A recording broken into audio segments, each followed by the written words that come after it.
Olá pessoal, sou Jansen Ungulage, diretor de teatro, filmes publicitários, preparador de elenco, e a gente desenvolveu um método nos últimos 40 anos chamado biomecânica fractal para o desenvolvimento dos atores. E eu faço isso nos últimos 40 anos e eu também estou na TV Relacionamento.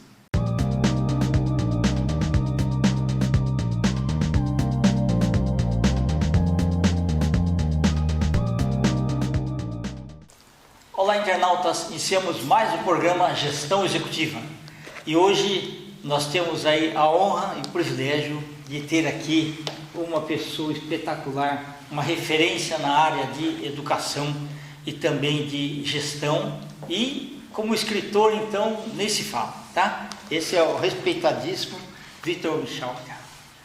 Obrigado. Muito obrigado. Um ucraniano maravilhoso que saiu da terra para nos brindar aqui no Brasil. Bom, em primeiro lugar, muito obrigado pelo convite. Em segundo lugar, eu não sei exatamente o que o senhor vai perguntar, mas já que você falou que eu sou ucraniano, mas me sinto muito mais brasileiro, talvez, que muitos brasileiros. E quando eu vim para cá, muito pequeno, com 9 anos, meus pais fugindo da Segunda Guerra Mundial já tinha terminado, eu tive a possibilidade de rapidamente aprender o português, fazer os cursos, na época chamava-se primário, né? Sim, perfeito. E ginásio. quando chegou aos 18 anos, eu me naturalizei, porque eu praticava o esporte e almejava chegar na seleção brasileira. E aí eu tinha a oportunidade de falar, olha, eu pude optar por ser brasileiro, vocês nasceram aqui. Então, esse foi o meu início. E realmente o esporte me trouxe algumas grandes alegrias, porque eu pratiquei vários esportes, mas um que eu destaquei bastante foi em baloncesto, quando, num curto período de 62 a 67, consegui participar dos mais importantes campeonatos do mundo. São Paulo sediou os Jogos Pan-Americanos em 63, nós fomos vice-campeões. Em 1963, nós fomos campeões do mundo de basquete no Rio de Janeiro. Em 1964, fui nos Jogos Olímpicos em Tóquio. A gente foi medalha de bronze, que foi, aliás, foi a única medalha que o Brasil ganhou na época. Eram outros Jogos Olímpicos, não com tanto alarde, com tanto profissionalismo. Nesse mesmo ano, fui campeão mundial universitário em Porto Alegre e terminei minha carreira, porque eu precisava também trabalhar, porque na época éramos amadores, nos Jogos Pan-Americanos de Winnipeg, que foi a minha última participação. Mas em pouco tempo ganhei. Sim, foi também campeão sul-americano antes disso no Peru. Então, em uma carreira curta, tudo que eu podia conquistar ou participar, eu consegui fazer. E aí, só para fechar, não fui aos Jogos do Mundial do Uruguai, porque eu estava dando aula numa escola do interior, eu não podia faltar 20, 30 dias, que os alunos não podiam ficar sem aula. E em 1970, foi a última, ainda estava jogando bem, fui convocado, mas o campeonato era na Iugoslávia, que naquela época estava sob domínio comunista, e a minha mãe chorava o dia inteiro, falando que se eu fosse para lá, eles iam me raptar e eu não voltaria para o Brasil.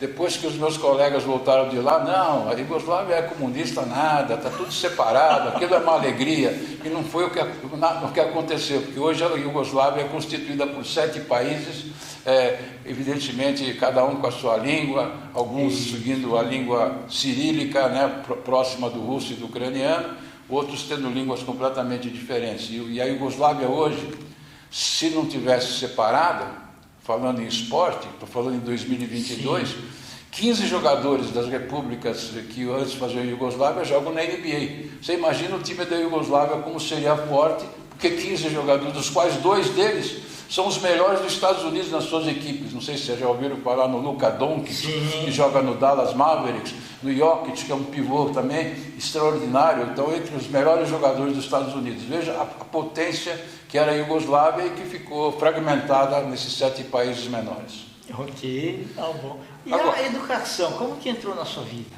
A educação tem muita ligação com o esporte. Meu pai sempre quis que eu fosse engenheiro. Eu entrei no Mackenzie para fazer engenharia. Mas eu sempre quis ser professor. Naquela época, em frente ao Mackenzie, havia uma extensão da Universidade de São Paulo, eu entrei no curso de física. Fazia física à noite e engenharia de manhã e de tarde, porque o curso não era à noite. Só que eu tinha um problema. à noite eu não podia jogar, não podia treinar. Isso começou a complicar. Aí meu pai me deu um conselho muito sábio. Ele falou: você gosta de dar aula? Como engenheiro você vai poder dar aula, como professor você não vai poder ser engenheiro. Então, optei por fazer só engenharia e jogar basquete. Quando eu me tornei engenheiro, que eu me formei em 64, como eu disse há pouco, estava no auge da minha carreira, jogava em grandes clubes, na época no Círio, depois fui jogar no Palmeiras, e a gente tinha uma certa remuneração, apesar de ser um profissionalismo marrom, como diziam naquela época, mas era um profissionalismo tal que eu ganhava mais jogando basquete do que sendo engenheiro. Então eu falei: não, meu Deus do céu, eu vou ser engenheiro, para quê? Eu vou jogar basquete. E eu gosto de dar aula, então no tempo que tiver livre eu dou umas aulas. E assim eu continuei jogando basquete e dando umas aulas. Como eu fui sempre um bom aluno, eu rapidamente, na época, consegui, talvez por sorte ou por essas condições da vida, uma evolução dentro da própria escola. E o então diretor da faculdade de engenharia, que se tornou reitor na época do Mackenzie, veio um dia e me ofereceu o seguinte: olha, eu estava no 5º ano já da engenharia, ele falou: olha, o professor de estatística faleceu. Você não gostaria de dar estatística? Isso em 1964, 65. E o professor tinha falecido mais ou menos em final de maio, começo de junho. Você estuda em julho, tal, que eram férias, e você começa a dar aula. E foi uma experiência boa e ao mesmo tempo pavorosa, porque a estatística era dada no 4º ano de engenharia e os alunos do 4º ano e 5º já se sentiam alunos formados. E eu entrei querendo ser rigoroso, exigir, reprovar, põe 5 da época. Mas, na realidade, foi uma excelente experiência. Eu me evolui muito em estatística, me tornei mestre pela Universidade de São Paulo. E hoje, se eu fosse falar de uma profissão de futuro, a profissão do futuro, e que já não é do futuro, é do presente, é do cientista de dados. E o cientista de dados é aquele que tem a capacidade de analisar o Big Data, que é a coleta de megadados, milhões de dados, e deles tirar tendências e realmente fazer previsões corretas, não essas que são feitas, por exemplo, sobre as eleições. Não vou entrar em detalhe, que você analisa 1.000 pessoas, 2.000 pessoas e quer fazer um raciocínio indutivo para 100 milhões. Isso é um absurdo. Agora, você com o Big Data, com a tecnologia a seu favor, se eu chegar e disser assim: eu quero saber como é que se comporta o consumidor das 6 às 7 horas, ele tem um cartão tal. Você em 1 hora tem 1 milhão de informações, 10% foram no supermercado, 15% foram no happy hour. Você tem, não é 1.000, você tem a verdade do que está acontecendo no momento. E aí então o teu raciocínio: bom, tem quase ninguém vindo nos bares para tomar isso, então eu vou fazer alguma propaganda, vou tomar alguma atitude. Então, na realidade, hoje, o cientista de dados seria alguém que tivesse boa formação em matemática e estatística, mas com uma vantagem de receber muitas informações, e essas informações não são só números, são vídeos, são figuras. Hoje você tem dados não estruturados que te permitem realmente tirar grandes conclusões e fazer orientações nos seus negócios. Perfeito. Vitor, e como gestor universitário, conta um pouquinho? Na minha vida também, como eu disse, muitas pessoas me ajudaram, e houve um outro professor que achou que eu devia ser diretor de escola. Porque eu tinha tempo, ia me dedicar, e eu, em 30 e poucos anos, virei vice-diretor, na época era a Fundação Armando Álvares Penteado, numa escola de engenharia. E logo depois virei diretor, fui 16 anos diretor de uma faculdade de engenharia. E aí realmente começa a gestão. Gestão significa disciplina com os alunos, disciplina com os professores, disciplina com os currículos, enfim, é um mundo complicado. E a partir de 92 houve uma mudança nessa instituição e eu virei diretor cultural, porque a instituição não era uma universidade, seria como se fosse quase que um reitor, se bem que não é o caso do reitor. As 6 faculdades que compunham a faculdade, eu tinha que me relacionar com todos eles, promover eventos de faculdades completamente diferentes: comunicação, artes plásticas, administração, direito. Eu lembro que quando eu convoquei todo mundo e disse: a partir de agora nós vamos dar aula de criatividade em todas as escolas. Tinha gente que falou: não, mas nós não fomos convocados aqui para discutir o salário e tal. Eu falei: não, nós viemos aqui porque nós vamos formar uma série de grupos de pessoas, nós vamos enviar alguns professores para o exterior para aprender, e realmente nós começamos um programa em 93, 94, em que a FAP enviou uma média de 20 professores para fora para aprender, para se tornarem professores de criatividade, e a criatividade tornou-se uma disciplina obrigatória em todas as faculdades. E depois, infelizmente, mudaram o currículo, eu também já não estou na FAP há mais de 7 anos, mas na realidade você precisa ter criatividade na faculdade de Direito. Como é que você vai fazer um debate, uma argumentação? Como é que você vai... A criatividade serve para todas as áreas. É verdade. Então, na realidade, também mudou bastante o meu raciocínio. Eu já na época, você falou que eu participei da gestão, além dos livros acadêmicos que serviam para as matérias que eu lecionei, eu escrevi vários livros na época voltados para a qualidade, para a confiabilidade e para a manutenção, que eram 3 setores completamente diferentes. Qualidade era uma coisa, claro que ela é ligada à confiabilidade, você não quer usar uma coisa que não é confiável, que vai te machucar, e a manutenção realmente é a manutenção de um processo funcionando bem, de uma máquina, mas são assuntos diferentes. E quando eu comecei a aprender qualidade, realmente aprendi muitas coisas que os japoneses fizeram e que eram o início da criatividade. Por exemplo, como é que você quer descobrir que uma coisa é defeituosa? E os japoneses falaram, olha, você tem que olhar pelo menos os 4M. O que é 4M? A mão de obra pode estar falha, o material pode estar falho, a máquina pode estar falha. Você tem que procurar nesses M's onde pode estar, né? Porque a própria definição, o que é qualidade? Qualidade é a conformidade do serviço, do produto. Então, na realidade, eu escrevi muitos livros sobre qualidade, tinha inclusive as 7 ferramentas da melhoria, né? Que foram os japoneses que desenvolveram. Depois tinha 7 ferramentas especializadas, onde você procurava, através de análises, claro, com números, a melhorar. Lembro quando surgiram, os japoneses fizeram isso maravilhosamente. Aliás, quando eu fui nos Jogos Olímpicos em 1964, os japoneses estavam inaugurando o trem-bala. Em 64. Os japoneses naquela época estavam lançando a TV portátil com a Sony. Olha que eu estou falando de 36 ou 22, de 58 anos atrás. Nós não temos trem-bala até hoje. Menos de 20 anos depois que acabou a Segunda Guerra. Exatamente. Por quê? Porque os japoneses, mais do que ninguém, claro, teve um apoio indireto e direto dos americanos, que eles fizeram a mesma coisa na Coreia, fizeram a mesma coisa em Taiwan, mas realmente tudo se deve a Toyota, como ela se desenvolveu, a Sony, a Mitsubishi, a Kawasaki, surgiram, e hoje não tanto, né, porque hoje nós temos telefone celular, mas firmas como a Fujicolor, por exemplo, com máquinas fantásticas, a Canon, os japoneses deram, mas eles aprenderam também viajando, o que acontecia na Alemanha, mas os japoneses realmente mudaram o mundo, né? E hoje a gente percebe essa mudança no mundo, principalmente com o pessoal da Coreia do Sul, porque o que faz a Samsung, o que faz a Hyundai é uma coisa extraordinária.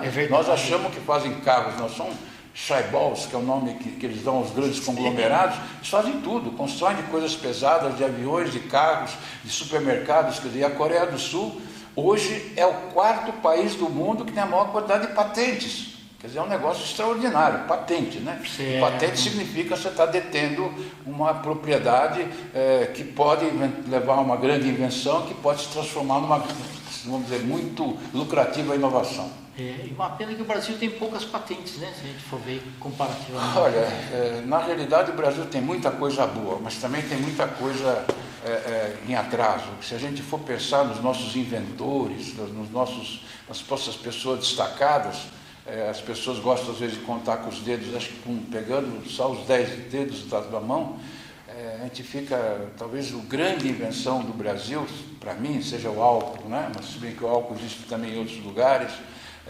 A gente fica feliz aí falando de Santos Dumont, mas tem uma discussão tremenda com os irmãos Wright, enfim, isso tudo se reflete porque nós não temos grandes centros de pesquisa, nós não temos, em compensação o Brasil tem uma coisa que é fantástica, que também devido a Deus, quer dizer, o Brasil tem uma agricultura que ninguém tem no mundo, e que é o lugar que eu devia mais investir, porque o mundo com tecnologia, sem tecnologia, precisa comer. Comer, as pessoas vão precisar comer sempre. E nós temos um país que chega a ter 3 safras. Imagina 3 safras num lugar, no Canadá, que faz 5 meses, menos 10, menos 20. Aqui, e conseguimos, com tecnologia aqui desenvolvida, o que era considerado deserto, cerrado, virar um lugar onde somos os maiores plantadores de soja do mundo e de muitas outras coisas. E é um Brasil que não tem desertos como tem na África, ou desertos como tem nos Estados Unidos. Tem alguns lugares que falta água, mas a água hoje, com a tecnologia, principalmente perto do mar, você pode dessalinizar, como fazem todos os países árabes, tanto os menores conhecidos, tipo Dubai, tipo Catar, a todos os outros. E claro que você talvez não tenha uma água com um custo pequeno tão boa para ser potável, mas ela serve para 90% das outras atividades, inclusive para irrigar. Então, na realidade, o Brasil não existe. Quando eu digo que o Brasil tem a bandeira que merece, as pessoas dizem, por que a bandeira que merece? Porque é o único que tem verde ainda, apesar de todas as críticas de desmatamento, tem muito verde. É um Brasil que tem muito azul, né? Porque o azul, ninguém tem uma praia tão tranquila e tão longa como o Brasil, que pode inclusive ser usada maravilhosamente para turismo, para coisas desse tipo. E o Brasil é amarelo, se a gente pensar no milho, se a gente pensar no trigo, nos grãos que saem dessa terra, e obviamente nas frutas e em coisas desse tipo. Então, na realidade, nenhum país do mundo grande, mesmo os Estados Unidos, com uma área parecida, a Rússia é 3 vezes maior do que o Brasil. Claro que também é valioso você ter terra para tirar nióbio, mas 90% daquela terra está congelada, é Sibéria. E por que eles querem a Ucrânia? Porque a Ucrânia é o melhor pedaço ali, é onde tem a melhor terra que ficou independente. Mas isso é um outro assunto que vamos esquecer para uma outra hora. A Austrália é enorme, mas a Austrália, dentro da Austrália, nem o crocodilo Dundee não vive direito lá, né? Quer dizer, então, e o mundo precisa de comida. Quando a gente diz que hoje nós alimentamos mais 1 bilhão de pessoas, podemos aumentar 2. 3, né? E o mundo pode gostar de Alexa, pode gostar de inteligência artificial, mas o ser humano vai precisar comer. E comer significa Brasil. Perfeito. Vitor, eu me lembro que na década de 90, quando eu era executivo da American Express, a gente recebia umas revistas da FAP. Qualimetria. Isso, qualimetria, que assim, a gente olhava a qualimetria e falava, o Vitor está aí. Isso é uma série de artigos que eu fazia circular entre os funcionários também. Parabéns, viu? Você falava muito de qualidade e era uma referência. No total, quantos livros você escreveu até hoje? Olha, não é falta de humildade. Eu escrevi acho que mais de 100 livros. Talvez 70% tenham sido livros de matemática, de física, de estatística. Mas nesses últimos 30 anos, a maior parte dos livros, eles foram voltados para aquilo que eu sempre achei importante como professor. Quer dizer, todo professor deve ensinar alguma disciplina que o aluno aprenda e que sirva para ele depois trabalhar. Porque tem uma palestra que eu dava muito há uns 2, 3 anos atrás, que eram 6 etapas: nascer, educar, trabalhar, amar, viajar e legar. Evidentemente, falando rapidamente, também o nascer é significativo. Onde você nasce, de que família você nasce, que isso já gera melhores ou piores atenções que a tua família pode te dar. O educar realmente é importante hoje, inclusive, qual é a profissão que você vai escolher, porque tem profissões desaparecendo. O trabalhar é fundamental porque você precisa sobreviver, principalmente, ainda mais se formar família que vai ter dependentes seus. O amar é fundamental, principalmente o amor erótico, o amor sexual, mas ninguém ama com fome, então precisa trabalhar para poder amar. E quando as pessoas têm todas essas 4 coisas, realmente a coisa mais interessante da vida, e não tem nada a ver com aquele filme e o livro lá do Amar, Rezar e Comer, se bem que aquela história é muito interessante e o filme é bom, você vai viajar, e viajar tem várias opções. Você sai da rotina, você conhece novos espaços, você se oxigena, você descansa, você pode até viajar para comprar, viajar para se educar, né? Você tem o turismo educacional. Mas viajar é uma coisa fantástica, principalmente quem opta por conhecer lugares novos, eu tenho uma frase aí que eu usava muito nas minhas palestras, que era a seguinte: quando foi a última vez que você fez alguma coisa pela primeira vez? Quando a pessoa demorava para responder, eu falei, nossa, mas você faz só as mesmas coisas, você não é criativo? E hoje é tão fácil você ser criativo. Eu acho que eu sou criativo todo dia. Eu ligo o YouTube E tem o que eu quero, gastronomia, cidade grande, o YouTube são 1 milhão de canais.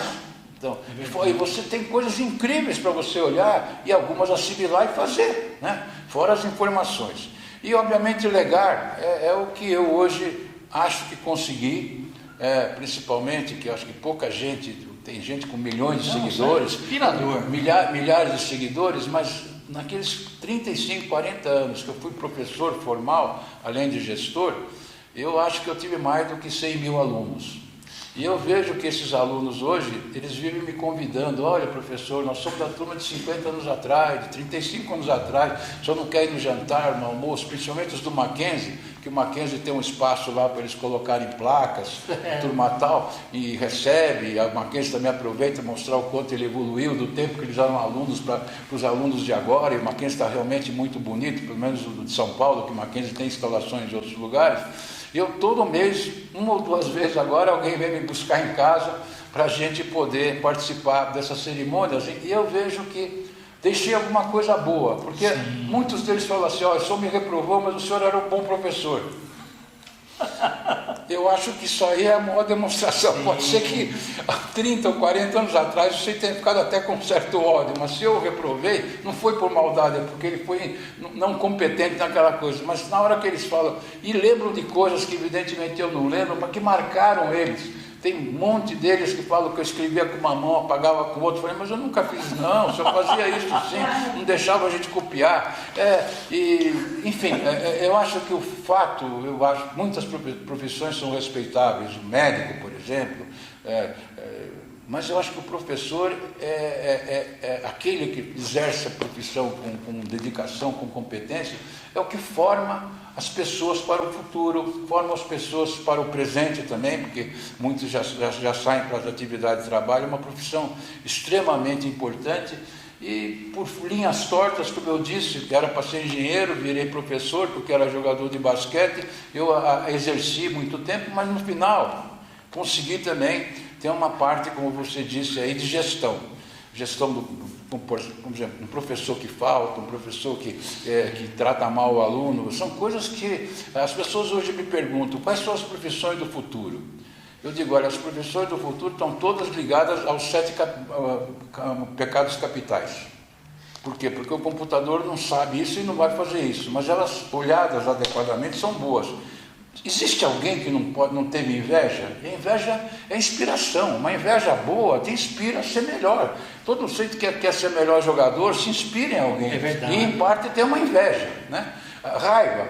É possível a gente viver sem raiva. Agora a raiva você tem que também ser controlado. Não é chegando e partindo para a violência, coisa que eu valho. Mas a raiva é boa. Vamos dizer assim, os 7 pecados, preguiça. Preguiça tem o lado bom e tem o lado ruim.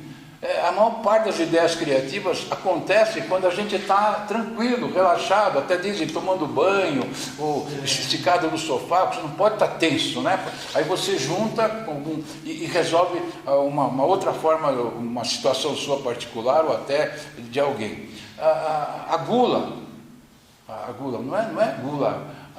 Eu sou guloso, vou comer, até é ruim, ficar gordo, mas eu acho que todas essas 7, inclusive as 7 virtudes, a cordialidade, a honestidade, o computador não precisa comer, ele não precisa ser cordial. Nós vamos usar cada vez mais o computador, inclusive em tarefas que o ser humano faz e que o computador faz melhor. Vamos pegar uma assim, eu sou do setor de recursos humanos e eu quero ver se a pessoa que está contando a entrevista está me mentindo ou não. Tem até vários filmes, né, que as pessoas ficam olhando o rosto.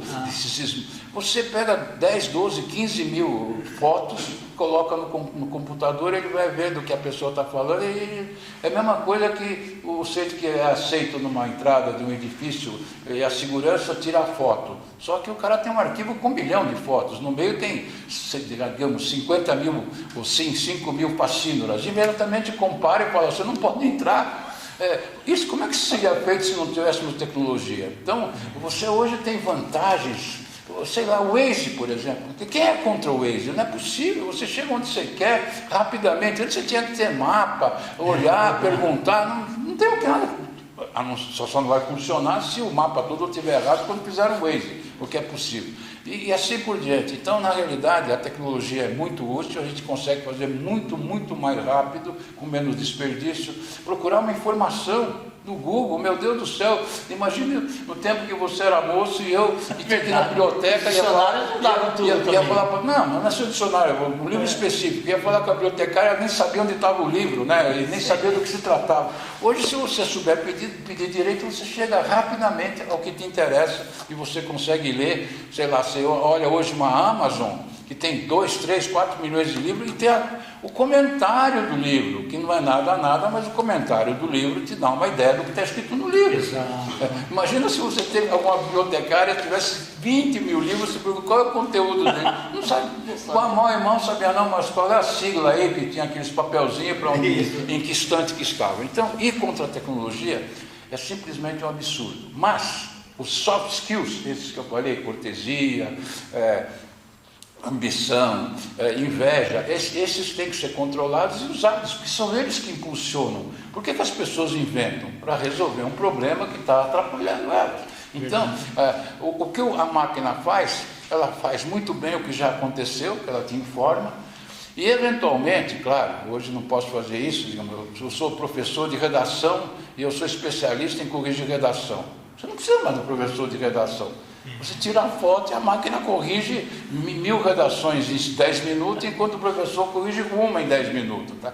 Então, o que acontece? É um perigo de perder essa profissão, não existir. Né? Então, e a pessoa tem que se preparar para estar apta, que é o que eu falo num dos livros da adaptação. Ô, Victor, deixa eu te falar. Esse livro aqui, ó, inclusive, nós estamos em ano de eleição, que tem aqui um maestro, né, conduzindo as cidades, a administração pública. Esse daqui deveria ser um livro obrigatório para todos os candidatos. Pois na realidade, esse livro fazia parte do material didático que eu dava para os alunos num curso chamado Gerente de Cidade, que originariamente chamava-se City Manager, que era uma técnica que os países, principalmente de língua inglesa ou saxônicos, já usavam, e constituía-se numa diferença que o Brasil não tinha. Ou seja, o prefeito de uma cidade contratava um grupo de pessoas chefiado com um city manager, que seria responsável pela parte operacional da cidade, cuidar dos buracos, do reparo nas escolas e tal. E ele, prefeito, da parte estratégica, como obter investimentos, como trazer novas... Então, eu fui em muitos desses eventos, e na época eu tinha muitos ex-alunos que viraram diretores do Secov, que é um órgão importante, né, da área da construção, dos empreendimentos, e que viajavam o mundo, entre eles o Ricardo Yazbeck, o Luiz Carlos Pereira de Almeida, que infelizmente faleceu, que fez a Riviera de São Lourenço, né? E eles me disseram, olha, por que você não desenvolve um curso chamado Gerente de Cidade? E o curso Gerente de Cidade é exatamente nessa linha do prefeito ter auxiliares técnicos. Nós até temos em algumas áreas. Quantos e quantos prefeitos, ou presidentes, ou governadores não colocaram na secretaria as pessoas técnicas que entendem de economia, que entendem de educação? Mas, infelizmente, o Brasil carece, porque a estrutura, por exemplo, americana, não existe exatamente uma Câmara dos Vereadores na cidade. Existem outras estruturas que dão mais liberdade, mas eu acho que eu tive sucesso, porque no tempo que eu tive na FAAP, esse curso era um MBA, né, um curso lato sensu, e a gente chegou a fazer quase 200, dos quais mais da metade não, uns 70% fora de São Paulo. Então se fazia em Blumenau, em Campo Grande, em Brasília, e aí eu acho que formei aí perto de uns 5.000 pessoas que aprenderam essa filosofia, né? Inclusive muitos se tornaram depois políticos famosos, podia citar, sei lá, prefeito de muitos prefeitos que fizeram o curso. Parabéns. Eu queria que você falasse assim rapidamente sobre esse livro aqui, como que saiu a ideia dele. Bom, esse livro foi sempre assim. Em primeiro lugar, eu achava que um professor deveria tornar a aula dele um pouco mais alegre. E eu mesmo contava umas piadinhas que nem sempre tinham boa recepção. Mas geralmente, uns 90% ou mais até agradava, aquilo quebrava o gelo e tal. Em segundo lugar, quando comecei a aprender criatividade, eu vi que a criatividade sempre tinha um pouco de sarcasmo, né? E principalmente a escrita criativa, né? Usa sátiras e coisas desse tipo, né? E em terceiro lugar, eu não sei, nós vamos falar desse para o final, eu tenho uma palavra que chama-se ambiguidade. Mas ambiguidade, por exemplo, que tem tanto nas redes, são desenhos. Você está vendo aqui fulano de tal, uma velha, uma nova, onde está escondido não sei quem, quando te mostram coisas que você pode interpretar de várias maneiras.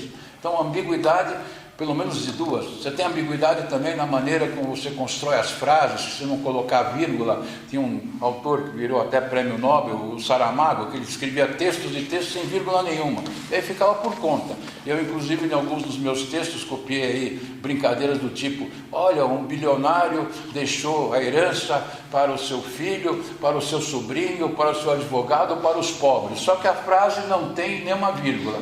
A pergunta é: como que você coloca a vírgula para ficar bem claro para quem que ele deixou?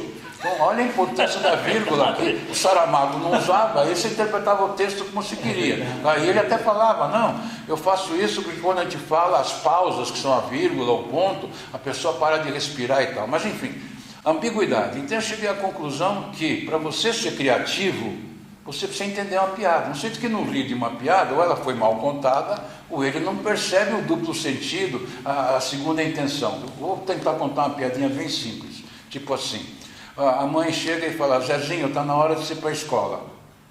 Não, mas deixa eu dormir. Mas já são 7 horas.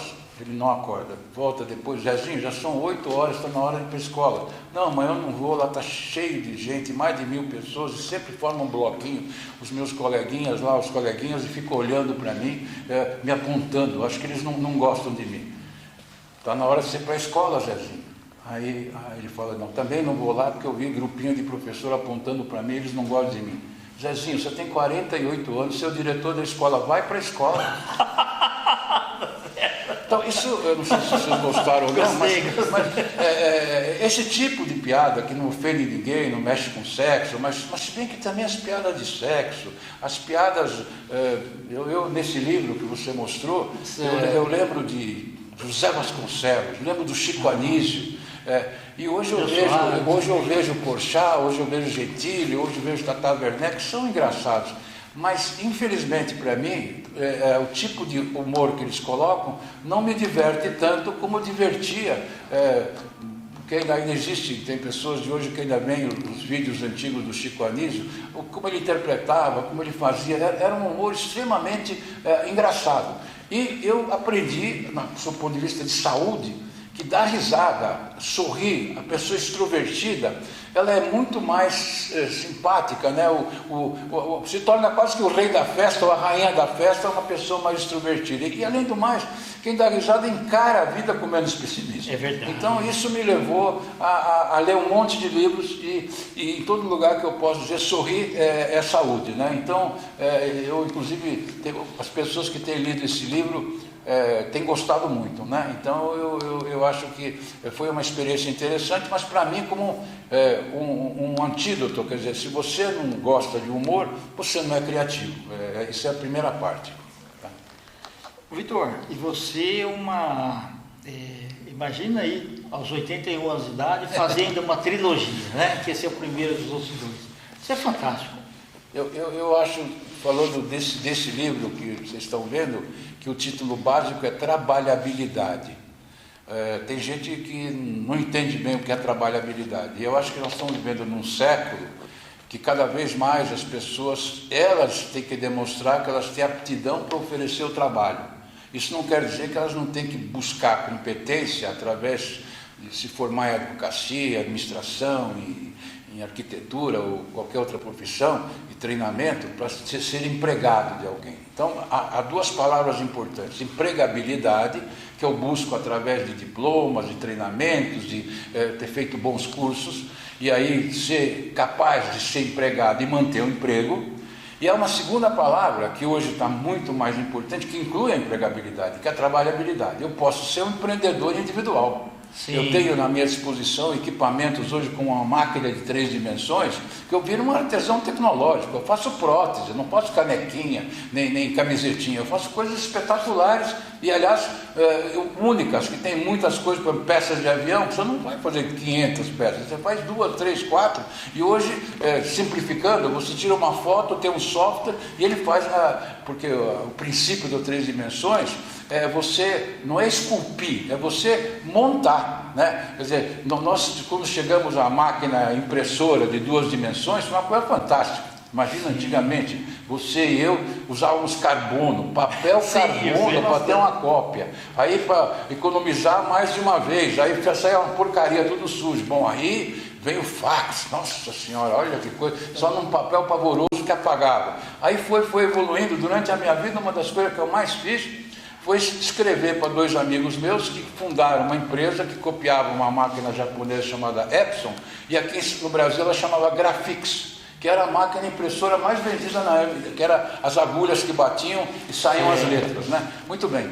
E hoje? Hoje não tem uma máquina laser, meu Deus do céu, colorido, sem barulho, sem nada. Quer dizer, então, essa evolução tecnológica nos trouxe muitos benefícios. Então, e a trabalhabilidade hoje, ela sempre existiu. Por exemplo, se ele se formou dentista, ele pode trabalhar numa empresa, mas normalmente ele abriu um consultório. Ele está oferecendo, ele era procurado. Mas não precisa ser dentista, ele pode ser encanador, ele pode ser um jardineiro, ele pode ser um freelancer que escreve texto de marketing digital para alguém. Então, isso por quê? Porque na realidade aquele conceito de emprego estável, eu sou do tempo, que tinha estabilidade uns 10 anos.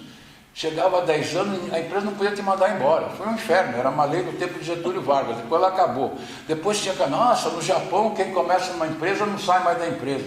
Hoje as pessoas até dizem, até tem uma piadinha, né, criativa, né? Se você quer ser criativo, não fique com a mesma mulher pro resto da vida. Não é o meu caso, eu estou com a mesma mulher há mais de 55 anos e estou feliz. Mas não se pode descartar essa ideia, pode ser que até seja interessante, pode ser que não sou contra as pessoas que se divorciam. Então, trabalhabilidade é você ter a capacidade de oferecer o trabalho, né? Obviamente, você pode até virar empregado de alguém, ou a pessoa te empregar por um tempo, vamos dizer, por uma temporada, por um serviço, por algo que você faz. Isso veio muito de um sujeito que infelizmente faleceu, que chamava-se Zygmunt Bauman.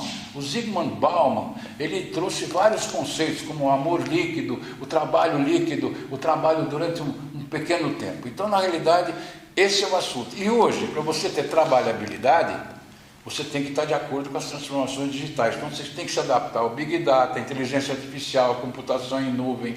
Você tem que saber o que é aprendizado de máquina, o que é automatização e automação, que são coisas diferentes. Você precisa, porque é que nem aquele silogismo, né? Olha, tempo é dinheiro, coisa de economista. Eu tenho bastante tempo. Conclusão, eu sou rico? Não, você está desempregado. Pode ser uma das respostas, tá certo? Então, na realidade, essa trabalhabilidade, você tem adaptação ao que está ocorrendo, agilidade. Todas as startups, inclusive as que viraram unicórnio, iFood, Quinto Andar, algumas estão agora com um pouco de dificuldade, porque se expandiram demais durante a pandemia, elas investiram no quê? Em tecnologia digital. O Nubank está lá com dificuldade, mas meu Deus do céu, um banco que chegou há alguns meses atrás vai valer mais que o Itaú, que é o nosso maior banco. Pois é. Ô, Vitor, deixa eu falar, como nós somos estudantes finais, você está convidado para vir, quando sair os outros 2 volumes aqui, tá bom. A gente disseca os 3. Tá bom, ser? tá bom. Então tá bom. Vitor, muito obrigado, viu? Tá bom. Como que o pessoal te localiza aí? Você tem Instagram, você tem... Eu tenho LinkedIn, tinha tudo, mas por enquanto você pode me telefonar naquele telefone que você mandou. Tá bom, tá bom? Mas para os internautas, quer que eu deixe alguma coisa? Mas só a gente dá escrito aqui depois. Aqui. Eu tenho LinkedIn e tenho Instagram. Isso, a gente coloca aqui. Tá bom. Internautas, com os agradecimentos então a esse fantástico Vitor Missal, nós finalizamos mais um Gestão Executiva. Um grande abraço e até a próxima.